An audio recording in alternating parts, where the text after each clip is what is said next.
भगवान श्री कृष्ण के आने से पहले 6 पुत्र मारे गए।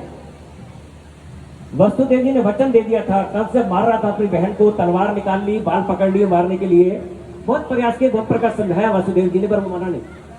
तो उन्होंने फिर वचन दे दिया कि आपको खतरा जो है संतान से है, जो भी संतान होगी मैं लाके आपको दे दूंगा। और वसुदेव जी वचन के इतने पक्के हैं कि कंस जैसे असुर ने विश्वास कर लिया और एक संतान हुई, उसने ला के दे दी, उन्होंने मार दी। दूसरी हुई, प्रभु जी आप कथन कर लीजिए यहाँ पे आके।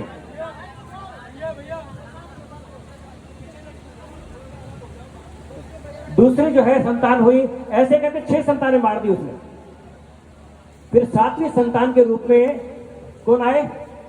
बलराम जी आते हैं।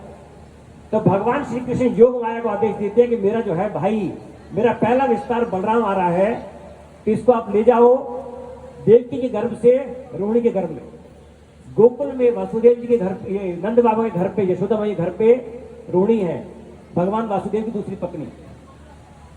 तो यहां से जो है बलराम जी को संकर्षण करते, खींच के ले जाते हैं योग माया और उनके घर में ट्रांसफर कर देती है, इसलिए उनका नाम पड़ा संकर्षण। खींच के ले जाया जाता है। कहते हैं आज टेक्नोलॉजी बड़ी एडवांस हो गई है। कितनी एडवांस टेक्नोलॉजी थी उस समय? एडवांस थी कि नहीं? एक गर्भ से ले जाकर दूसरे गर्भ में स्थापित कर दिया योग माया, किसी को पता भी नहीं चला।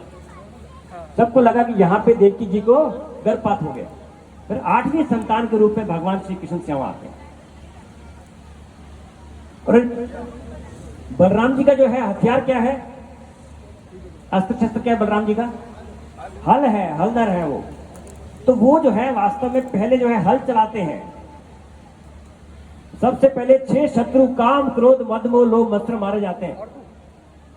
फिर बलराम जी आदि गुरु आगे हल चलाते हैं, भूमि उपजाऊ होती है, तब भगवान की भक्ति का बीज चलता है, तब भगवान वहां पे आगे स्थापित होते हैं, भगवान श्री कृष्ण 8वीं संतान के रूप में। ऐसे हमारे हृदय में भगवान है, लेकिन हम अनुभूति नहीं कर पाते। काम क्रोध मद मोह लोभ मत्सर जो है वो फंसे हुए हैं।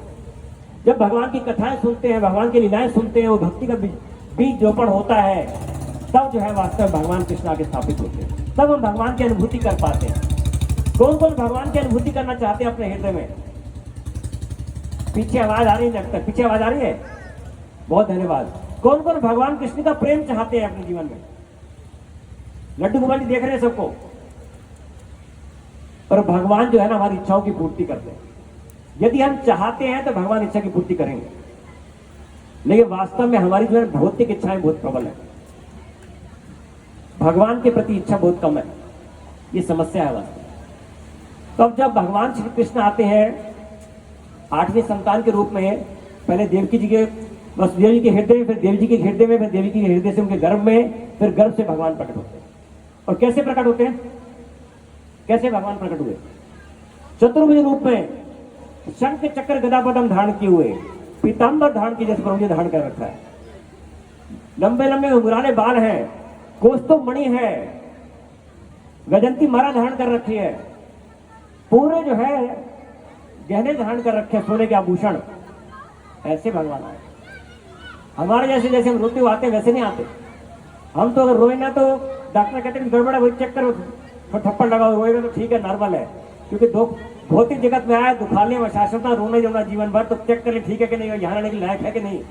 लेकिन भगवान ऐसे नहीं आए।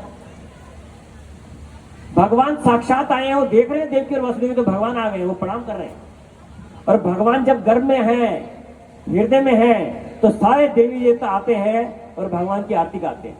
अब पढ़िए, भागवत में बहुत विस्तार से वर्णन आता है, स्पेशल दिया हुआ वहां पे कि ब्रह्मा जी भी आए हैं, शिव जी भी आए हैं, विष्णु भी आए हैं, और सारे देवी देवता आए हैं और भगवान की आरती कर रहे हैं। भगवान गर्भ में है तब भी। भगवान जब भी जैसे भी है, जिस भी आयु में वो भगवान ही है।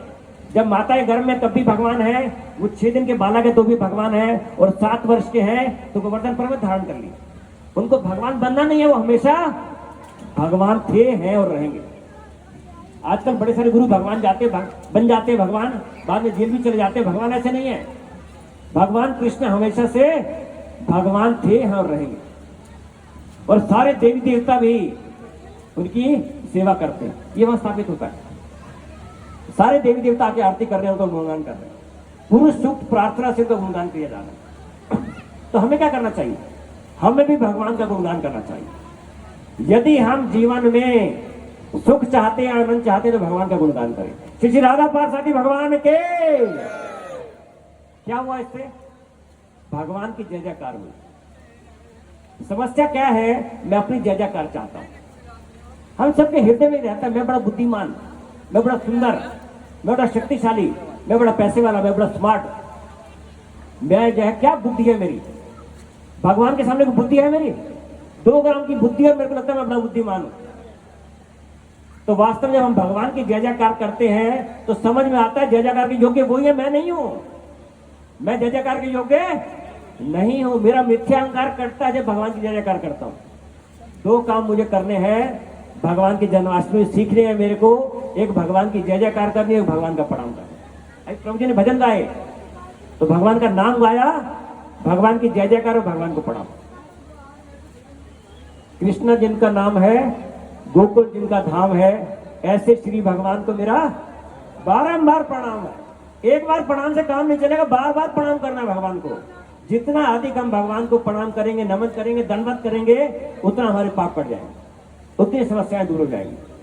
तो जब भगवान श्री कृष्ण प्रकट हुआ है, देव की मैया वासुदेव जी भी आरती करते, गुणगान करते हैं, और फिर भगवान श्री कृष्ण आदेश पारित करते। भगवान कहते हैं आप कंस आ जाएगा, आप जो है बालक के रूप में आ जाएंगे।